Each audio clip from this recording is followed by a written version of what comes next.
चोरीच्या आरोपाखाली इतके मारले की गुन्हा सिद्ध होण्याआधीच आरोपीने प्राण सोडले। लाठीच्या वाराच्या खुणा, डोक्याला दुखापत, शरीरातून रक्तस्राव आणि पोलिसांची मनमानी। पोलिसांना गुन्हा सिद्ध होण्याआधीच जीव जाईपर्यंत मारण्याचा अधिकार आहे का? नेमकी अशी काय चोरी केली होती की 27 वर्षीय अजित कुमारला जीव गमवावा लागला? ते पोलीस कोण? ही घटना नेमकी कुठे घडली? संपूर्ण प्रकरण काय हे सविस्तर जाणून घेणार आहोत। त्यामुळे हा व्हिडिओ शेवटपर्यंत नक्की पहा आणि टाइम्स नाऊच्या सर्व प्लॅटफॉर्म्सना सबस्क्राइब आणि फॉलो करायला विसरू नका।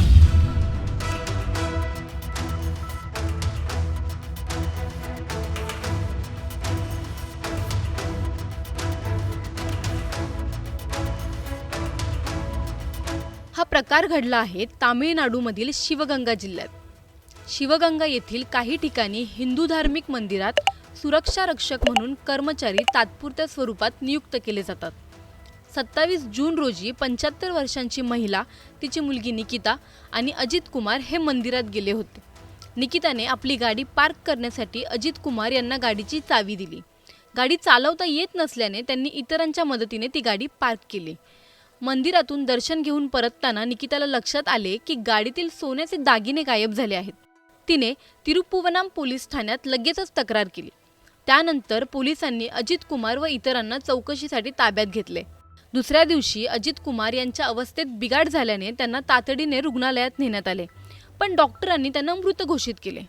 या दरम्यान नेमकं झालं असं की दुसऱ्या दिवशी एका विशेष पथकाने अजित कुमारला अधिक चौकशीसाठी ताब्यात घेतले होते।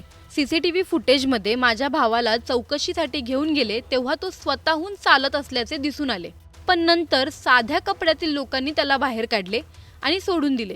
तो चालूही शकत नव्हता आणि रक्तस्राव होत होता। माझा भाऊ निर्दोष आहे। अजित कुमारचा भाऊ नवीन कुमार यांनी द हिंदू माध्यमाला अशी प्रतिक्रिया दिली आहे। आता हा व्हिडिओ नीट पहा। या व्हिडिओमध्ये अजित कुमारला केलेली मारहाण स्पष्टपणे दिसत आहे। सरकारी राजाजी रुग्णालयातील एका सूत्राने सांगितले की पीडिताच्या गुदद्वाराजवळील लाठीच्या वाराच्या खुणा होत्या आणि डोक्याला दुखापतही झाली होती। दरम्यान पोलीस आणि आरोग्य विभागातील सूत्रांनी द हिंदू माध्यमाला सांगितले की पीडिताच्या शरीरावर किमान 30 ते 40 जखमांच्या खुणा आढळून आल्या आहेत। या प्रकरणी 5 पोलिसांना 30 जून रोजी रात्री अटक करण्यात आली आहे। अजित कुमारची चौकशी पोलीस स्टेशनमध्ये का नाही झाली?